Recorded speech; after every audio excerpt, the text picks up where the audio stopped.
શ્રી હરિરાય મહાપ્રભુજી આ એક એક સાખીના માધ્યમથી આપણને વલ્લભને નિકટ લઈ જઈ રહ્યા છે.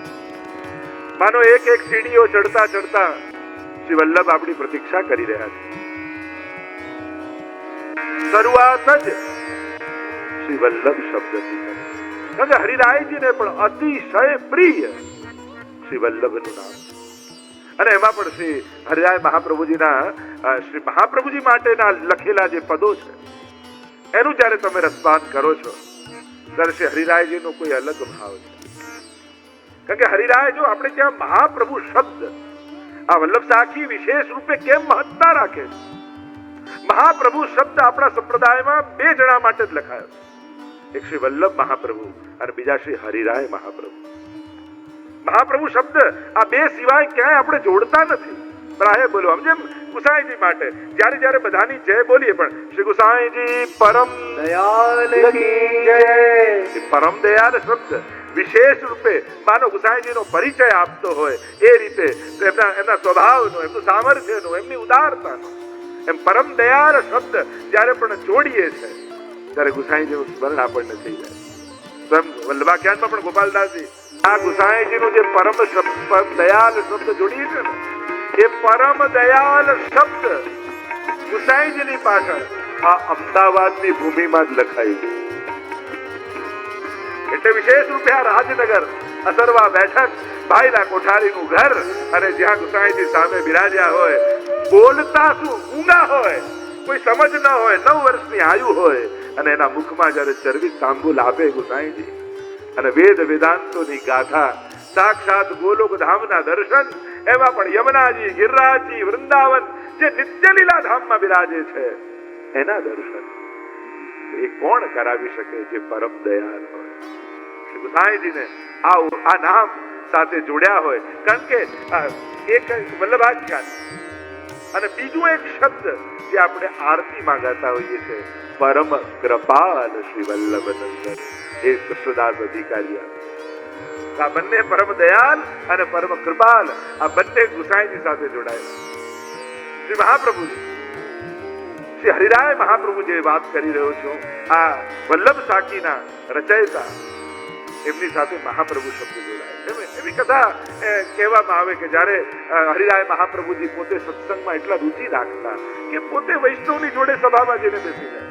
વૈષ્ણવ ક્યાંક 4 જણા ભેગા મળીને સત્સંગ કરતા હોય ને તો વચ્ચે જઈને બેસી જાય. નાચવા લાગે, ગાવા લાગે વૈષ્ણવની સાથે, કીર્તનમાં, ધોળમાં, ગરબામાં. જ્યારે ધોળ ગવાતા હોય, ધોળપદ ગવાતા પોતે નાચવા લાગે. કલ્યાણરાયજી એમના પિતાને એમ થયું કે આ રીતે વલ્લભપુરના આચાર્ય છે અને આ રીતે વૈષ્ણવની સાથે ગમે ત્યાં બેસી જાય ઠીક નથી.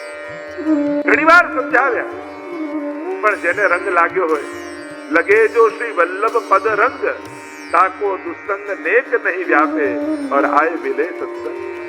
વલ્લભના ચરણોમાં જેને અનુરાગ થયો હોય એને પછી કોની શરમ, કોને કેવું માંગ, કેવું પદ પ્રતિષ્ઠા. આ બધું એને ચિંતા થાય જેને પ્રભુનો રંગ ન હોય. આ બધી ચિંતા એને મોટા થવાની જેને ચિંતા હોય ને સમજી લેવો એ નાનો છે. કારણ કે મોટાને એનું મોટાપણું જ મોટું બનાવે. એને મોટું સિંહાસન નહીં, એને કોઈ મોટું સ્થાન નહીં, એને કોઈ લાગેલા વિશેષણો મોટા નથી કરતા. હવે તમે નામની આગળ જેટલા વિશેષણો લખતા જાઓ ને એટલું નામ પાછું જતું જાય. કોઈનું નામ તમે બહુ વિશેષણ લખો તો નામ પાછળ રહી જાય. એમ મોટા બડે બડે નંદકો આગે દે. આપણા માર્ગમાં મોટા કોણ છે? ગોપીજનો જ આપણા માર્ગમાં તો મોટા છે. મોટા એ જ છે. તો અહીંયા હરિરાયજી માટે થયું કે આ ક્યાંક ઠીક નહીં, ઓરડામાં બંધ કરી દીધા. જો આ બધું કરવાનું બંધ નહીં કરો તો તમને ઓરડામાં બંધ રાખીશ. બંધ કરી. અને એવો તાપ સત્સંગ માટે હરિરાયજીને થયો. 3 દિવસ સુધી અખંડ સર્વોત્તમના પાઠ કર્યા હરિરાયજી. અને એક દિવસ પ્રાતઃ સમયે માનું તેજ પુંજ પ્રગટ અને જોયું એ તેજ પુંજમાં તો મહાપ્રભુજી અને ગુસાઈજી બંને ઓરડામાં પ્રગટ થઈ.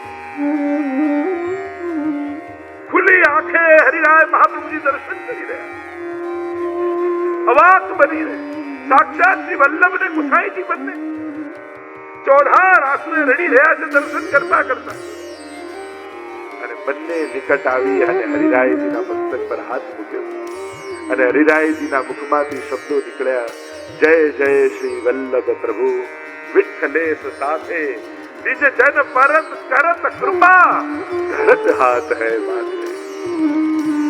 શ્રી મહાપ્રભુજી અને ગુસાઈજીના બંનેના હસ્ત જેના માથે પડ્યા હોય એ પછી પ્રભુ નહીં, એ તો મહાપ્રભુ બની જાય. અને એટલા માટે હરિરાયજીને નામની સાથે શ્રી હરિરાય મહાપ્રભુ શબ્દ બોલાય. અને એમના મુખમાંથી નીકળેલા એક એક શબ્દો આપણા માટે તો મંત્રો છે. મોટાઓના મુખમાંથી નીકળેલી હાસ્યની વાતો પણ આપણા માટે તો ઉપદેશ છે.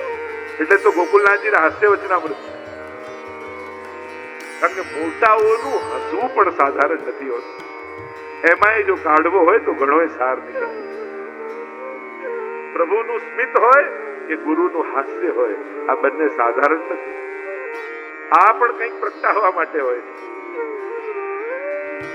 આવા હરિરાય મહાપ્રભુજીના મુખમાંથી શબ્દ નીકળ્યો, શ્રી વલ્લભ પદ વંદો સદા.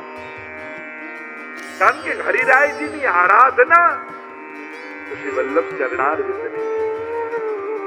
કારણ કે બે મહત્વની વસ્તુ છે. અને જો ક્યાંથી ક્યાં હરિરાયજી તમને લઈ જઈ રહ્યા છે. આ પહેલી સાખી સાધારણ નથી. આ 100 સાખીઓનો સાર. શાસ્ત્ર એમ કહે છે, આપણે ત્યાં દરેક શાસ્ત્રોમાં મંગલાચરણ કરવામાં આવે. માનો આ પણ વલ્લભ સાખીનું મંગલાચરણ છે પહેલું, એટલે જ વંદન છે. પણ મંગલાચરણના પ્રકારમાં એક નમસ્કારાત્મક હોય, એક આશીર્વાદાત્મક હોય, એક વસ્તુ નિર્દેશાત્મક હોય. કે આખા ગ્રંથમાં કયો વસ્તુ નિર્દેશ, શું ફળ મળવાનું છે. વલ્લભ ચરણારવિંદના વંદનથી શરૂ થયેલી સાખી છેલ્લી સાખીમાં ફળ શું આપશે? કરત સુધા રસ પાન. ચરણારવિંદથી શરૂ થઈ મુખારવિંદ. સુધા તો મુખારવિંદમાં હોય. બે વસ્તુ બહુ મહત્વની છે ભક્તિ માર્ગમાં. પુષ્ટિ માર્ગમાં આપણે ત્યાં બે પ્રકારની ભક્તિ કહી છે પુષ્ટિ માર્ગમાં, ચરણારવિંદની ભક્તિ અને મુખારવિંદની ભક્તિ. ચરણારવિંદની ભક્તિ એ શીતળ ભક્તિ છે, મુખારવિંદની ભક્તિ એ તાપાત્મક ભક્તિ. અને એટલા માટે બે વસ્તુનું વિશેષ મહાત્મ્ય છે. એક છે ચરણમાં રહેલી રજ અને બીજું મુખમાં રહેલી સુધા. આ બંનેની અનંત ગાથાઓ અનેક અનેક પ્રકારથી અનેક અનેક ગ્રંથોમાં ગવાઈ છે. તમે ભાગવતજી લો, દશમસ્કંદ લો, ગોપી ગીત લો, અનેક અનેક તમે કીર્તન સાહિત્યમાં જાઓ, સંસ્કૃત સાહિત્યમાં જાઓ. આ બંનેની મહત્તા. ભક્તિની શરૂઆત દાસ ભાવથી અને ફલાત્મક ગોપીજનોના ભાવ. આ આખી એક ચાવી છે. અને ચાવી તમારા હાથમાં હોય તો આખું મકાન તમારા હાથમાં કહેવાય. આ પહેલી સાખી જો સમજાઈ જાય તો 100 સાખીઓનો સાર આવે. શર્ટનું પહેલું બટન બરાબર લાગે તો બધા જ બટન બરાબર લાગે, પહેલું ખોટું લાગે તો બધા જ ખોટા લાગે.